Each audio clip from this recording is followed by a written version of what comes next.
heureux d'être avec vous ce matin dans la présence du Seigneur, dans son Église. Et c'est toujours un bonheur, un plaisir, une grâce, un privilège de pouvoir parler la parole de Dieu. Et ce matin, je veux prêcher cette parole avec foi. Et que là où tu sois, que le Saint-Esprit puisse toucher ton cœur. Là où tu es, il n'y a pas de limite. Au bras de Dieu, il n'est pas trop court. Il peut t'atteindre à l'endroit où tu es ce matin. Seigneur Jésus, merci pour ton si grand sacrifice. Merci, Saint-Esprit, car tu es ici ce matin avec nous. Et je te prie, Seigneur, afin que tu touches les cœurs là où les gens se trouvent, que tu puisses convaincre les cœurs là où ils se trouvent, les fortifier dans la foi. S'il y en a qui sont malades, qu'ils puissent saisir une parole de foi et être guéris. S'il y en a qui sont chancelants, qu'ils puissent être fortifiés dans leur esprit. Et que le Seigneur puisse renouveler ton intelligence, que le Seigneur renouvelle notre intelligence, afin qu'on puisse continuer de grandir en lui, dans sa parole et dans son royaume. Oui, que le Seigneur nous touche ce matin dans notre esprit et que notre mentalité, notre pensée soit renouvelée, afin qu'on soit conforme à sa parole et qu'on soit à l'image, à la ressemblance de Jésus. Soyez touchés ce matin par sa parole. Alors, quel a été le premier message et le dernier message de Jésus-Christ sur la terre pendant son ministère? Le plus important, tout au long de son ministère, Jésus en a fait plusieurs mentions. Ce sujet est commun aux 4 évangiles et même dans les actes. Jésus a envoyé ses disciples prêcher ce même message. Quel est ce message? On va aller voir dans Marc, chapitre 1, verset 14. Lisons ensemble. Après que Jean eut été livré, Jésus alla dans la Galilée, prêchant l'évangile de Dieu. Il disait, « Le temps est accompli et le royaume de Dieu est proche. Repentez-vous et croyez à la bonne nouvelle. » Alors, quel est ce thème? Ce message, le premier message que Jésus a prêché, le dernier message que Jésus a prêché, le message qu'il a donné à ses disciples, ses apôtres d'enseigner, le message que Paul a prêché, le message que Jean-Baptiste a prêché, c'est le sujet du royaume de Dieu. C'est le message du royaume de Dieu. Pendant ces 3 ans de ministère, dans les 4 évangiles, il a envoyé ses disciples, il leur a dit, « Allez prêcher et dites, le royaume des cieux est proche. » Prêcher son royaume avec puissance. Même dans les actes des apôtres, premier chapitre, après la résurrection de Jésus, Jésus rencontre ses apôtres, rencontre ses disciples et leur enseigne les dernières directives au sujet du royaume de Dieu. C'est pour dire que le sujet du royaume de Dieu est fondamental. Il est très important à comprendre et saisir en tant que chrétien. Jésus n'est pas venu apporter une nouvelle religion, mais il est venu établir un royaume. Il y a une grosse différence. La religion met l'emphase sur des rituels, des pratiques, des règles à faire ou ne pas faire. Tandis que le royaume, c'est une nouvelle dimension que Dieu vient établir. C'est la réalité de Dieu, que Dieu veut régner dans cette réalité. Il nous entraîne à marcher avec lui à sa suite dans cette nouvelle réalité en relation avec lui. Alors Jésus est venu établir un royaume et non une religion. D'entrée de jeu, Jésus débute par une intrigue. Il dit « Le royaume des cieux est proche ». Ça me fait penser au jeu chaud ou froid. Est-ce que vous vous rappelez de ce jeu où est-ce qu'il y a une personne qui cache quelque chose et il y a juste la personne qui l'a caché qui le sait, il y a plein de monde qui cherche. Puis quand on s'approche de cette chose-là, on dit « T'es chaud, t'es chaud, t'es chaud ». Mais quand on est loin, « T'es froid, t'es froid, t'es froid ». Alors ça me fait penser un peu à ça quand Jésus dit « Le royaume des cieux est proche ». Parce qu'à quelques reprises, il va croiser des gens sur son chemin, il va dire « Ben lui est proche du royaume ». Le royaume est facilement accessible à ce type de personnes et c'est ce qu'on va voir ensemble ce matin, chaud-froid. Donc le royaume de Dieu est l'objet qui est caché.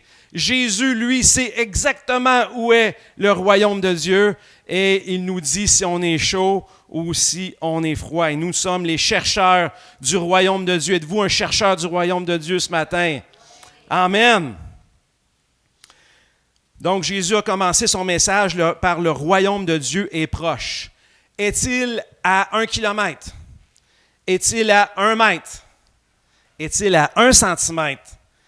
Est-il à 1 millimètre? À quelle distance le royaume de Dieu est-il proche? Donc, si Jésus dit que le royaume des cieux est proche, c'est que l'endroit où le royaume de Dieu est et de trouver le royaume de Dieu est très important. As-tu trouvé le royaume de Dieu? Est-ce que tu y es dans le royaume de Dieu? Donc, on va tenter de répondre à 2 questions ce matin au sujet du royaume de Dieu. Donc, où est le royaume de Dieu? Est-ce que c'est quand Jésus reviendra? Est-ce que c'est son Église? Est-ce qu'il est en toi, en moi? Est-ce que c'est un bâtiment, une salle? Est-il visible? Est-il au ciel? Donc, où est le royaume de Dieu? La deuxième question qu'on va essayer de répondre, comment puis-je entrer dans le royaume de Dieu? Donc, cette question-là est très importante, sinon plus que la première. Dans l'Évangile de Marc, chapitre 1, Marc nous parle du royaume de Dieu en partant. Donc, c'est un chapitre concentré du royaume de Dieu. Dans ce chapitre, on découvre plein de détails, plein d'indices, plein d'enseignements au sujet du royaume de Dieu. Non seulement le chapitre 1 de Marc enseigne le royaume de Dieu, mais aussi montre Jésus qui manifeste le royaume de Dieu. Donc, la série du royaume de Dieu va s'étaler sur plusieurs messages. Je vous invite à suivre cette série. Ce matin, c'est le royaume de Dieu 1. Donc, on commence à où se trouve le royaume de Dieu et comment faire pour y entrer dans le chapitre 1 de l'Évangile de Marc. Donc, ce chapitre nous pointe où est le royaume de Dieu et comment faire pour y entrer et grandir. Donc, avec les lunettes du royaume de Dieu, nous allons chercher et trouver les indices du royaume de Dieu. Que Dieu ouvre nos cœurs et change notre intelligence, renouvelle notre intelligence pour recevoir sa parole. Dans le royaume de Dieu, il y a des lois. Donc, tout comme sur la terre, dans le monde naturel et physique, il y a des lois qui sont immuables. Alors, dans le monde spirituel aussi, il y a des lois qui sont incontournables. Par exemple, la loi de la gravité. Si je prends un objet et je le laisse tomber à cause de l'attraction de la planète, la chose va tomber. Donc, tout ce qui monte doit redescendre. La loi de la gravité, on ne peut pas y échapper. Donc, si je dis, moi, je suis à l'abri de la loi de la gravité, je vais sauter en haut du toit d'un immeuble, puis je ne tomberai pas, c'est impossible. Donc, la loi de la gravité, je ne peux pas m'en échapper. Il y a aussi la loi de la portance. Comment est-ce que les grands avions font pour flotter dans les airs? Ils sont tellement lourds à cause de la friction de l'air et des ailes. L'avion peut être porté dans les airs. Il y a aussi la loi de Kepler qui nous enseigne sur le mouvement des planètes autour du Soleil. Donc, de même qu'il y a des lois physiques dans le monde physique incontournables, de même que dans le monde spirituel de Dieu, il y a des lois qui sont incontournables. Pour nous garder dans la liberté, dans la victoire, pour nous rapprocher de Dieu, pour marcher avec force, une vie victorieuse, une vie chrétienne victorieuse. Donc, et comment être un chrétien à la ressemblance de Christ. Donc, dans le royaume de Dieu, il y a des lois incontournables. Donc, relisons ce passage dans Marc 1, 15. Jésus disait, le royaume de Dieu est proche, repentez-vous et croyez à la bonne nouvelle. Donc, Jésus attache 2 verbes à l'impératif au royaume de Dieu. Repentez-vous et croyez à la bonne nouvelle. Donc, se repentir et croire sont la clé et la porte qui nous font entrer dans le royaume de Dieu. Et ce matin, on va voir ces 2 lois qui sont incontournables. La première loi du royaume qui est se repentir. Jean-Baptiste prêchait lui aussi ce message.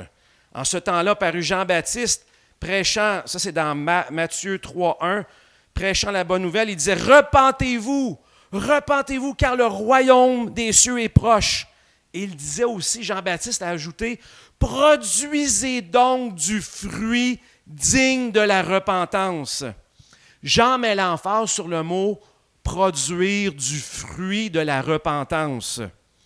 Le mot repentance en grec, métanoïa, signifie un changement de mentalité, un changement de direction, d'intention, de comportement.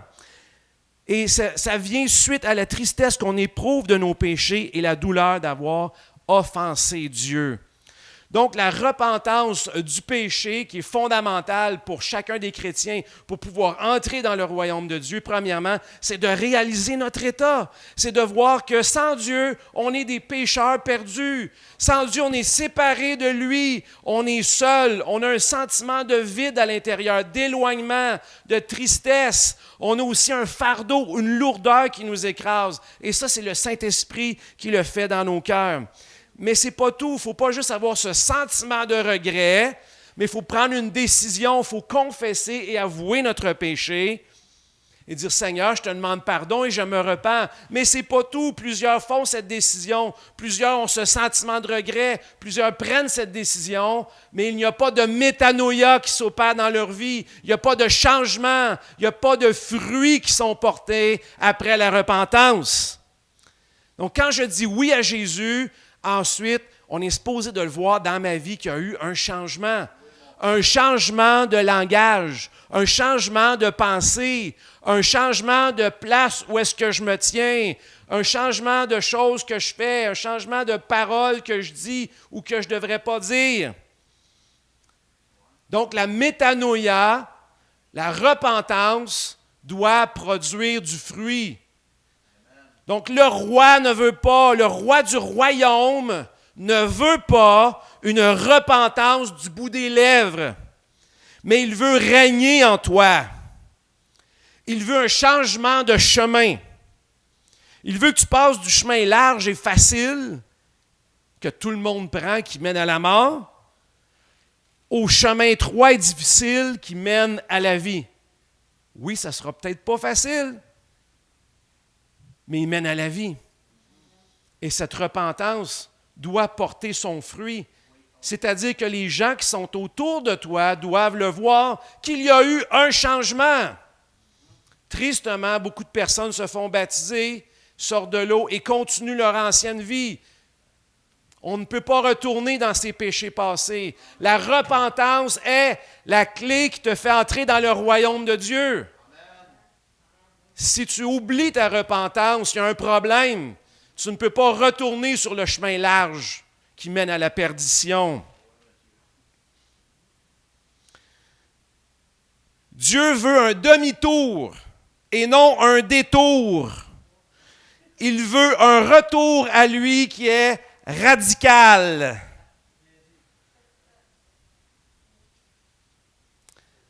Ce changement de vie, la repentance, est marqué au fer rouge dans ton cœur.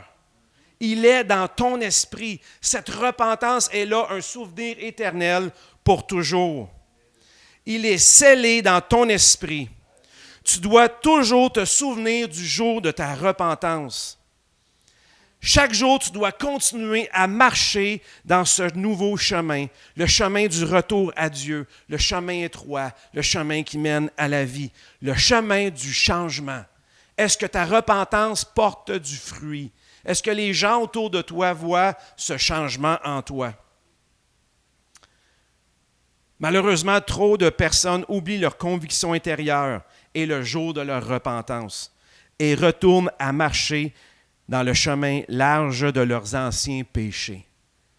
Si j'entre dans le royaume de Dieu par la repentance, je dois continuer dans la repentance. Je dois persévérer dans cette repentance et ne pas retourner à mes anciens péchés.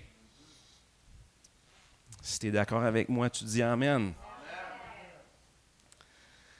Et la repentance est la réponse à la conviction du Saint-Esprit. La repentance est la réponse à la conviction du Saint-Esprit. Alors que j'étais hors du royaume, que je n'étais pas sauvé, que je ne connaissais pas Dieu, le Saint-Esprit a parlé à mon esprit. Il m'a convaincu de péché, de justice et de jugement. Alors que j'étais un pécheur perdu, ennemi de Dieu, le Saint-Esprit est venu vers moi et a touché mon cœur. Convaincu de péché, il m'a convaincu que j'étais un pécheur. Est-ce que vous vous souvenez de ce moment où est-ce que le poids de vos péchés était lourd, insoutenable, provoquait un dégoût en vous, une honte? Est-ce que vous vous souvenez de cet instant où le Saint-Esprit vous a convaincu de péché, de justice, que vous n'étiez pas juste devant Dieu? Je suis coupable pour le mal que j'ai fait. Et il n'y a personne d'autre que je peux pointer à part que moi. Est-ce que vous vous rappelez de ce sentiment d'injustice? Convaincu de jugement, est-ce que le Saint-Esprit t'avait convaincu que si tu ne donnais pas ta vie à Jésus, c'était la condamnation et le feu éternel qui était en réserve pour toi? Sentais-tu le poids de cette peur, de cette crainte de brûler pour l'éternité, de cette mort éternelle? Cette conviction, c'est la voix de Dieu qui m'appelle à lui. C'est la voix de Dieu qui m'appelle à lui. Et ma repentance est la réponse à cette invitation. Alors que j'étais hors du royaume, le Seigneur parlait à mon cœur. Le Seigneur me touchait, me parlait et me disait que j'étais un pécheur perdu. Après ma repentance, je ne suis plus un pécheur perdu. Le poids est enlevé. La justice de Dieu est accomplie. Ma vie a un but. Et je suis évité de ce jugement. Je me souviens qu'à l'âge de 12 ans environ, j'étais seul chez mes parents, dans la maison où j'habitais chez mes parents avec mes frères. Et puis à un moment dans la journée, j'ai ressenti le Saint-Esprit qui travaillait dans mon cœur. Je ne savais pas que c'était le Saint-Esprit, mais j'avais ce sentiment de vide intérieur. Un sentiment qu'il n'y avait rien qui pouvait me combler autour de moi. Je me sentais sale aussi, je me sentais loin de Dieu, mais parce que j'ai grandi dans un foyer chrétien, dans une famille chrétienne. J'allais à l'église depuis mon enfance, ma naissance. Et puis, j'ai toujours entendu parler de la parole de Dieu. Mais à un moment, ce n'est pas à cause que mes parents sont chrétiens que je le suis de fait automatiquement. Ce n'est pas à cause que je vais à l'église que je suis chrétien non plus. Ça l'a pris un moment, et je me rappelle à ce moment-là, je pourrais vous dire l'endroit où est-ce que le Seigneur m'a touché. Mes parents étaient partis, j'ai été me réfugier sur le lit de mes parents, comme pour chercher un réconfort, la sécurité que les parents apportent, mais j'en trouvais pas. Et à ce moment-là, dans mon cœur, j'ai senti cette douleur, cette tristesse, ce vide intérieur. Et suite à cela, dans les jours qui ont suivi, il y avait des conférences à l'église d'évangélistes qui prêchaient la bonne nouvelle. Je me souviens, j'étais assis sur ma chaise, puis je résistais à l'appel. C'est l'orgueil qui fait ça. L'ennemi ne veut pas que tu donnes ta vie à Jésus, que tu te repentes. Mais l'invitation était là. L'invitation, le doigt de l'Esprit, le doigt de Jésus était là, il pointait à mon cœur. Et là, j'étais en lutte, en résistance. Qu'est-ce que les gens vont dire de moi si je lève la main, si je vais en avant? Tous les yeux sont sur moi. On aurait dit que toute la salle me regarde. Mais il y a Jésus qui t'attend, les bras grands ouverts à l'avant, et il attend juste que tu viennes à lui pour changer ta vie. Je n'ai pas pu résister, je tenais le bras de chaise. Je pense que je l'aurais arraché pour lever le bras de chaise. Et c'était trop fort, c'était plus fort que moi. C'est comme si j'avais un ressort dans le derrière qui m'a poussé debout. Levez-vous. Et c'est à ce moment que je me suis levé, j'avais rendu debout, je n'avais pas le choix de faire la prière, d'avancer en avant. Le Saint-Esprit veut toucher ton cœur. Le Saint-Esprit veut te convaincre. Alors, si tu ne connais pas Dieu ce matin, laisse le Saint-Esprit te toucher. Ne lui résiste pas. C'est lui qui t'invite à entrer dans son royaume. Il te tend la main ce matin et la seule chose que tu as à faire, c'est te repentir, avouer tes torts, confesser ton péché et venir à lui ce matin. C'est la seule chose que tu as à faire. Est-ce que tu veux répondre à son invitation ce matin? Et si tu es déjà sauvé, souviens-toi de ce moment fondamental, ce point tournant dans ta vie. N'oublie pas ce moment de repentance et demeure dans la marche, dans le chemin de cette repentance. La repentance sincère et profonde qui démontre un changement de vie est la clé pour ouvrir la porte du royaume de Dieu et que son royaume entre en nous. Jésus avait dit deux choses. Il avait dit « Repentez-vous et croyez à la bonne nouvelle. » Donc la deuxième loi, la première loi dans le royaume, c'est la repentance. On ne peut pas s'en sauver, on ne peut pas la contourner, on doit se repentir. Et la deuxième loi, c'est de croire à la bonne nouvelle.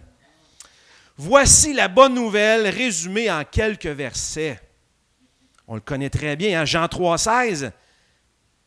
Dieu a tant aimé le monde qu'il a donné son Fils unique afin que quiconque croit en lui ne périsse pas, mais qu'il ait la vie éternelle.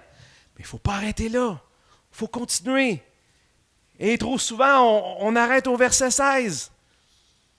Mais il y a d'autres explications ensuite qui complètent le verset 16, parce que si on s'en tient juste au verset 16, on risque d'avoir un évangile un petit peu trop facile et bonbon. Et vous allez voir ce que je veux dire. En effet, Dieu a envoyé son Fils, verset 17, dans le monde, non pas pour condamner le monde, mais pour qu'il soit sauvé par lui. Verset 18, celui qui met sa confiance en lui n'est pas condamné. Mais celui qui n'a pas foi en lui est déjà condamné. Donc, on voit que la foi est très importante. Car il n'a pas mis sa confiance en la personne du Fils unique de Dieu. Et là, on va voir dans le verset 19 pourquoi les gens ne veulent pas mettre leur confiance en Dieu. Et voici en quoi consiste la condamnation. C'est que la lumière est venue dans le monde, mais les hommes lui ont préféré les ténèbres parce que leurs actes étaient mauvais. Chaque personne, on a un choix à faire. On a une décision à prendre, la lumière ou les ténèbres. En effet, celui qui fait le mal déteste la lumière et il se garde bien de venir à la lumière de peur que ses mauvaises actions ne soient révélées. Ceux qui font le mal, ils font ça en cachette. Moi, j'ai un mauvais souvenir d'une personne que j'ai croisée dans ma vie qui disait « Si tu fais le mal, fais le bien ». Ça, c'est le dicton de ceux qui marchent dans les ténèbres. Ça ne devrait pas être notre devise à nous en tant que chrétiens, mais voici notre devise. Mais celui qui a une conduite conforme à la vérité vient à la lumière afin qu'on voit clairement que tout ce qu'il fait, il l'accomplit dans la communion avec Dieu. Mon frère, ma soeur, est-ce que les gens autour de toi voient que tu es chrétien? Est-ce qu'ils voient que tu crois en Jésus-Christ? Sinon, il y a des questions à se poser. Il y a un problème. Donc, le salut, oui, c'est de croire, mais croire apporte un changement dans notre vie. Donc, s'il n'y a pas ce changement, on se questionne au sujet de la foi. Donc, la foi est manifestée par des œuvres. La réelle conversion porte des fruits. Le mot conversion veut dire demi-tour, changer de direction, comme j'ai dit tantôt, ce n'est pas un détour. On cite souvent le verset 16 seulement, mais on omet les versets 17 à 21. Les versets 17 à 21 nous éclairent sur la raison du jugement et la profondeur de notre foi. On doit prêcher le plein évangile et non un évangile bonbon. À propos de ces versets que je viens de lire, Jésus nous a dit, « Croyez à la bonne nouvelle. » Quelle est cette bonne nouvelle? Dans ces versets, je vais vous donner 7 confessions, convictions de foi. Ces confessions, convictions sont-elles écrites dans votre esprit? Ce matin, si oui, que le Seigneur les réveille. Sinon, que ces convictions, que ces paroles deviennent des convictions, que ces confessions entrent dans ton cœur et que Dieu puisse les graver. Donc, à partir de ces versets, première confession, Dieu existe. Les versets commencent « Car Dieu a tant aimé le monde ». Dieu est le point de départ de toute chose. Dieu est la source. Donc, première conviction, Dieu existe. Et sans Dieu, il n'y aurait pas de bonne nouvelle. Donc, la bonne nouvelle débute par Dieu. Deuxième confession, Dieu t'aime. Agapao. signifie accueillir, recevoir, aimer chèrement. Dieu t'aime et te l'a prouvé alors que tu ne l'aimais pas, alors que tu étais ennemi de Dieu, il t'a aimé. Son amour est notre destinée. Dieu veut une relation d'amour avec toi, une agapao. Il veut te chérir, t'accueillir, te recevoir. Rien dans ce monde n'est plus grand que son amour. Rien dans ce monde n'équivaut à être avec lui. Tout ce qu'il est, tout ce qu'il veut, tout ce qu'il est, il veut te le révéler. Tout ce que Dieu possède, il veut te le donner. On n'a pas un Dieu égoïste qui veut juste une petite gang pour le taper dessus puis dominer sur eux autres. Il veut donner toute sa personne. Il veut te faire du bien. Il veut que tu sois heureux. Il veut te transformer pour que tu sois heureux et que tu puisses aimer comme lui. Il t'aime. Troisième, confession, conviction de la parole de Dieu, de la bonne nouvelle. Jésus est le Fils unique de Dieu. Le Fils unique. Jésus est l'unique. Dis avec moi, Jésus est unique. Il n'y a pas d'autre moyen par lequel on peut être sauvé. Dieu n'avait pas 10 fils. Il y en avait un. Il a fait un sacrifice. Conviction. Jésus est Dieu. Est-ce que c'est une conviction pour toi? Jésus est l'image parfaite de Dieu. Jésus est la parole de Dieu. Jésus est le Fils de Dieu. Jésus, l'image parfaite de Dieu, a sacrifié sa vie parfaite sur la croix pour que tu aies la vie. Par la foi en son sang versé, tu es pardonné. Par la foi en son corps meurtri, tu es guéri. Jésus est le seul. Jésus est l'unique. Aucune autre personne ou entité n'a pu faire ce qu'il a fait. Quatrième confession, conviction. Jésus est le Sauveur. Est-ce que Jésus est ton Sauveur? Le mot sauver, sozo, signifie garder sain et sauf, délivrer de la destruction. Il signifie aussi guérir, redonner la santé, rendre complet et entier. Alors, avant que je connaisse Jésus, c'est comme si j'étais incomplet. Il me manquait des parties. J'avais des parties brisées dans mon corps, dans mon âme, dans ma façon de penser, dans ma façon d'être, dans mon esprit qui était mort. Mais en Jésus, c'est comme le garage. Je rentre dans le garage puis il me reconstruit. Il me rend entier et complet quand je sors du garage. Je suis une nouvelle personne. Sozo, rendu complet et entier. En Jésus, je suis complet, corps, âme et esprit. Je suis pardonné, je suis restauré, je suis fortifié, je suis guéri, je suis béni, je suis libéré, je suis rempli du Saint-Esprit. En Jésus, j'ai toutes ces choses et toutes ces choses sont en réserve pour toi en Jésus. Jésus a payé le plein prix à la croix pour que tu sois pleinement rempli de lui. Confession, conviction, la cinquième. Par ma foi en Jésus, je suis sauvé. Croire, pistuo, signifie penser être vrai. Donc, quand tu crois, tu penses que c'est vrai. Quand tu crois, tu es persuadé de cette chose-là. Quand tu crois, tu donnes du crédit à cette chose et tu places ta confiance en cette chose. Donc, est-ce que tu crois que Jésus est vrai? Est-ce que tu es persuadé que Jésus est vrai? As-tu placé ta confiance en Jésus? Tu fais tellement confiance à Jésus. La foi, c'est ça. Tu crois tellement.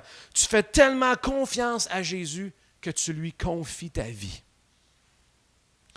Tu es tellement persuadé par ses paroles que tu veux les vivre. Pour toi, Jésus est plus vrai même que ta propre vie. Ta vie présente tellement vraie que tu es prêt à perdre ta vie pour la sienne. Est-ce que tu crois jusqu'à ce niveau? Ça, c'est croire en Jésus. Par ma foi, je suis sauvé. Confession numéro 6. Tu ne périras pas, tu ne mourras pas, tu ne seras pas détruit, tu ne seras pas perdu, mais tu as la vie éternelle. Tu es sauvé de la condamnation et de la sentence éternelle. Tu n'auras pas à subir le jugement. Amen. Gloire à Dieu. Donc, n'aie plus peur. Par ta foi en Jésus, par ta foi en la bonne nouvelle, tu évites la condamnation, tu évites le jugement, tu es sauvé de toutes ces choses. Alléluia. Et finalement, la 7e confession, conviction.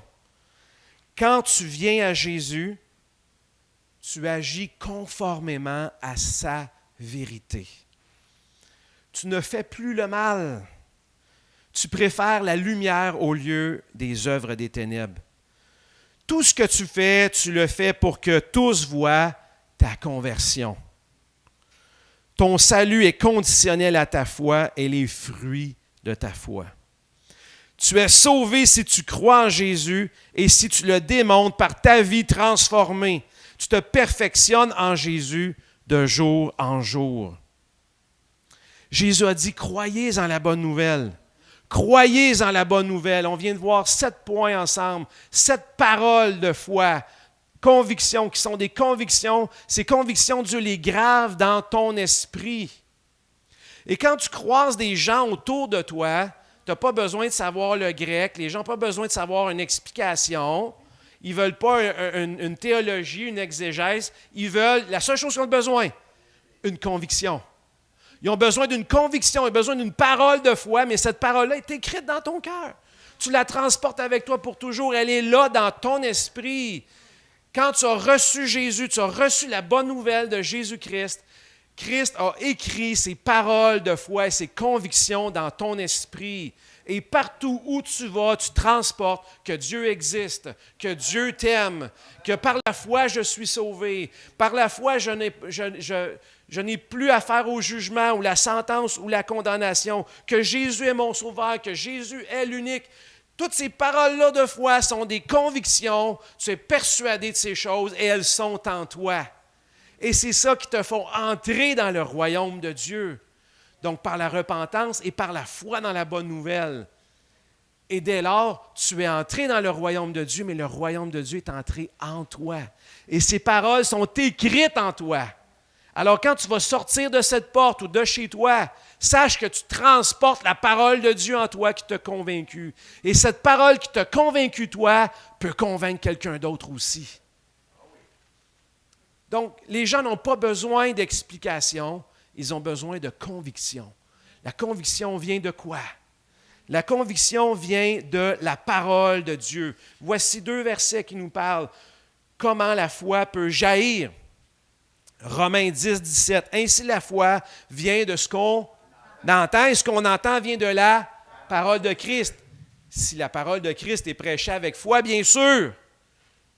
Alors, quand on écoute la parole de Dieu, quand on lit la parole de Dieu avec un cœur disposé, avec un cœur qui recherche, avec un cœur qui a faim et soif de Dieu, quand on lit la parole et on écoute la parole, notre foi est stimulée, notre foi est brassée et le Saint-Esprit peut graver ces paroles de foi dans ton cœur.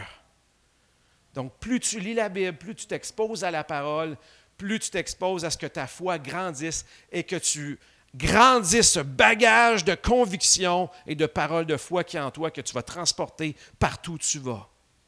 Une autre parole nous dit dans 2 Timothée 3,16 que toute écriture est inspirée de Dieu et utile pour enseigner et convaincre.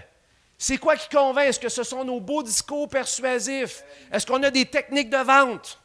Non, c'est la parole de Dieu qui convainc. Et cette parole-là, elle est en toi et tu la transportes partout où tu vas. Fais juste ouvrir la bouche. Partage une petite parole que tu as dans ton cœur. Hey, savais-tu? Dieu existe. C'est ta parole de foi que tu viens de dire. Et là, tu viens d'ébranler quelque chose dans la personne autour de toi. Hey, le savais-tu, Dieu t'aime. Hey, le savais-tu, Jésus est l'unique. Il n'y en a pas d'autre chemin. Oui, mais c'est ça. Je suis convaincu de ça. Et savez-vous, les gens vont être touchés par votre conviction.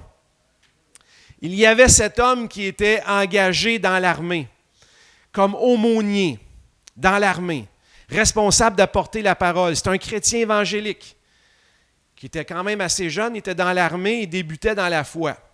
Et puis il tenait ses rencontres dans sa tente qui était comme une chapelle. Donc l'aumônier commence à prêcher la parole, et à peu près une dizaine de soldats qui sont là, prêchent la parole, et au moment où est-ce qu'il commence à prêcher la parole, un soldat athée se lève et lui dit toutes sortes d'insultes, toutes sortes d'argumentations, parce que l'homme qui s'est levé était très instruit. Il venait d'une université athée qui démolissait l'existence de Dieu.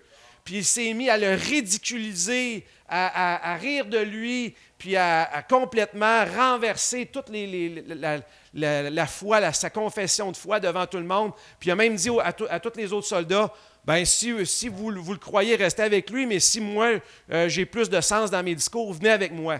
Fait que là, tous les autres soldats se sont levés, sont partis. Il est resté tout seul, démoli en avant. Il débutait dans la foi. Il débutait dans son ministère d'aumônier. Il était complètement humilié. Il ne savait plus quoi faire. Et puis, il criait, il a levé la voix vers Dieu. « Seigneur, pourquoi c'est arrivé? Moi, je me suis donné à toi. J'ai voulu faire ce travail pour toi. Pourquoi est-ce que je me fais humilier comme ça devant tout le monde? Pourquoi les gens ne peuvent pas rester? Puis il y a quelqu'un qui peut venir comme ça puis m'humilier. » 5 minutes plus tard, l'homme qui l'avait humilié rentre dans la bâtisse et vient le voir. Il rentre dans la bâtisse, il va le voir et lui dit « Je veux ce que tu as. » Malgré tous ses arguments, a été le voir et lui a dit « Je veux ce que tu as. » Puis cet homme, l'aumônier, lui dit « Je ne comprends pas. Tu viens de rire de moi, tu viens de m'humilier devant tout le monde, tu viens de presque prouver que je n'ai pas raison devant tout le monde, puis là, tu veux ce que j'ai. Pourquoi? » Puis cet homme de répondre, « Je veux ce que tu as parce que tu es vraiment convaincu. Tu as une assurance que moi, je n'ai pas. Et je veux cette assurance. Je veux cette conviction. » Donc, les gens autour de toi n'ont pas besoin de tes raisonnements et tes explications pour se faire convaincre. Ils ont besoin d'une parole de Dieu. Ils ont besoin de voir ta persuasion et ta conviction. Et cette conviction se trouve dans ton esprit qui est là et que tu transportes partout avec toi. Et cette conviction, ces paroles sont écrites, ces convictions sont écrites dans ton esprit. Alors, quand tu rencontres quelqu'un, fais juste partager ce que tu as reçu. Dans ton lieu de prière, repasse en revue ces paroles que Dieu t'a données, ton instant de repentance, la conviction que Dieu a placée dans ton cœur par rapport à sa parole. C'est la parole de Dieu qui convainc.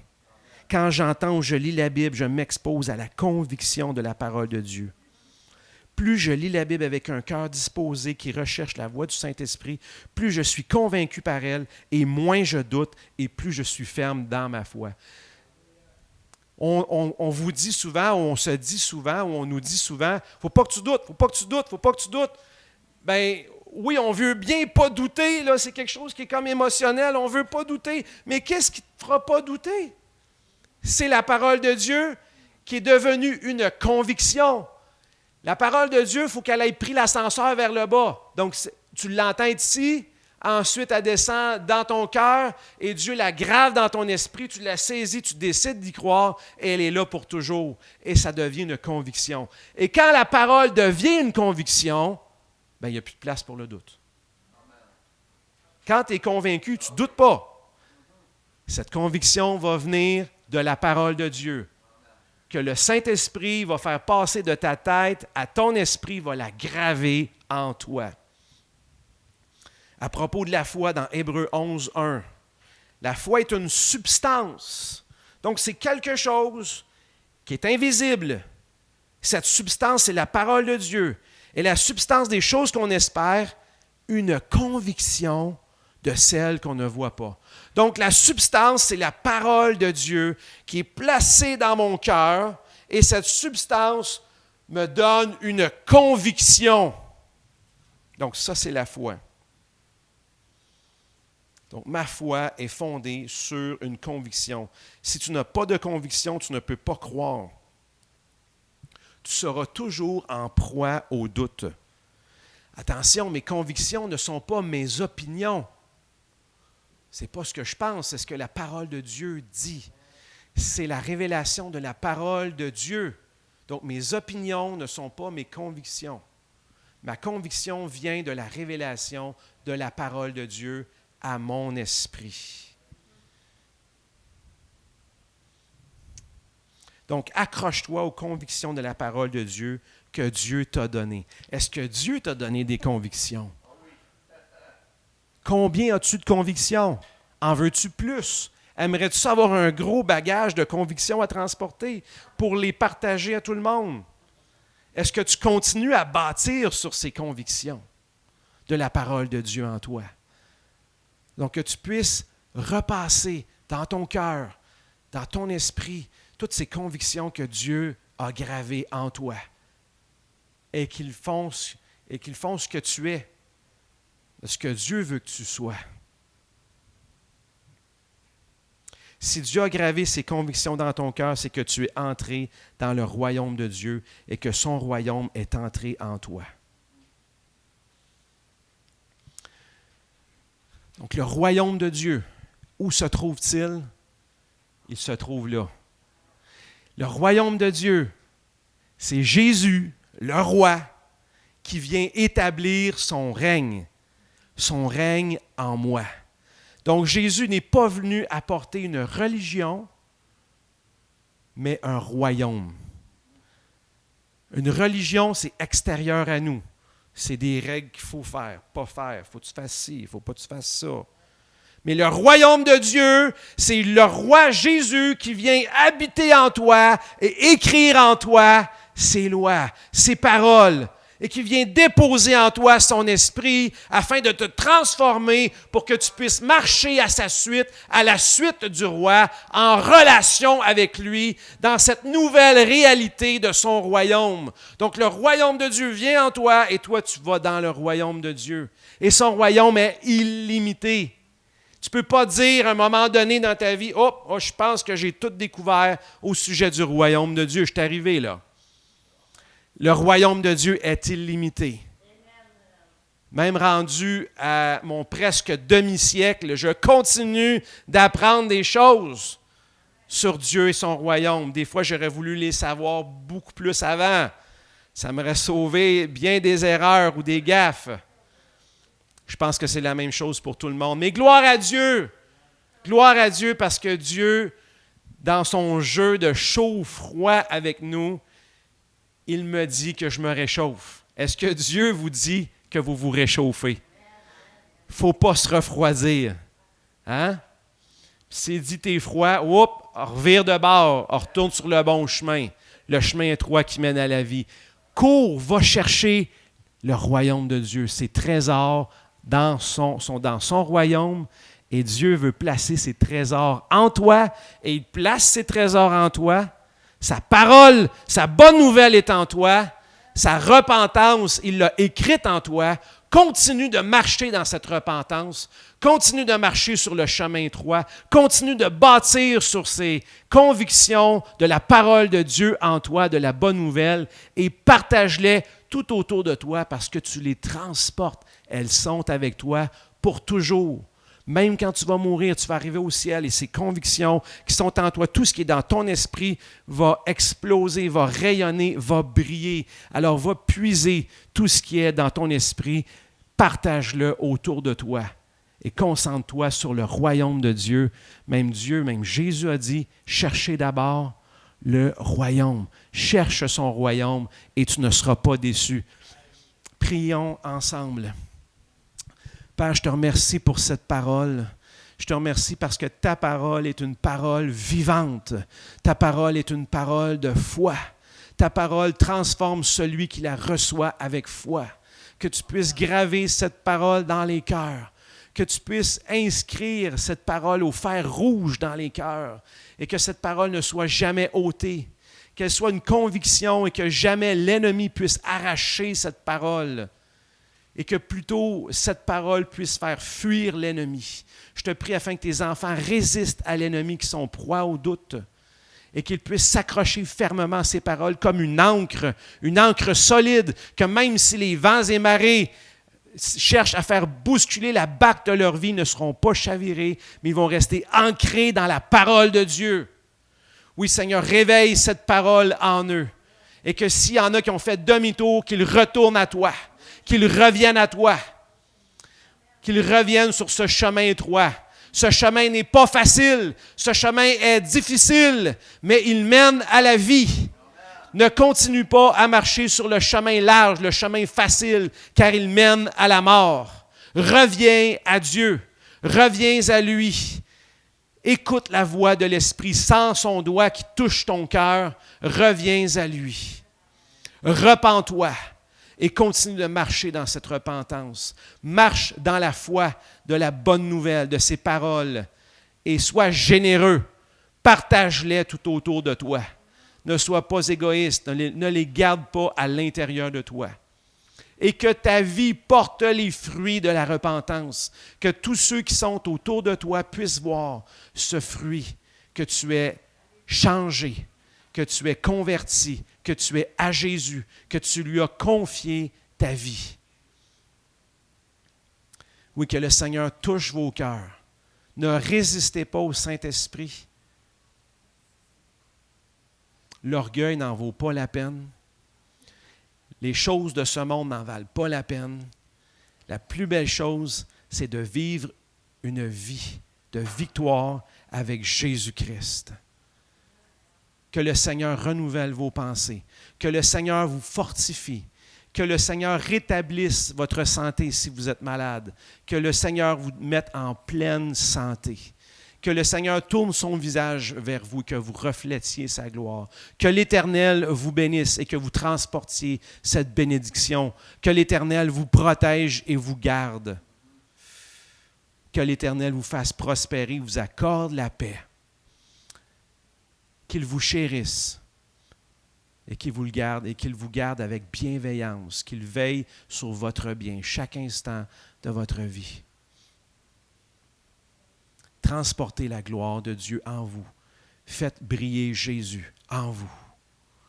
Que le Seigneur vous bénisse. Passez une magnifique journée bénie en Jésus-Christ. Amen.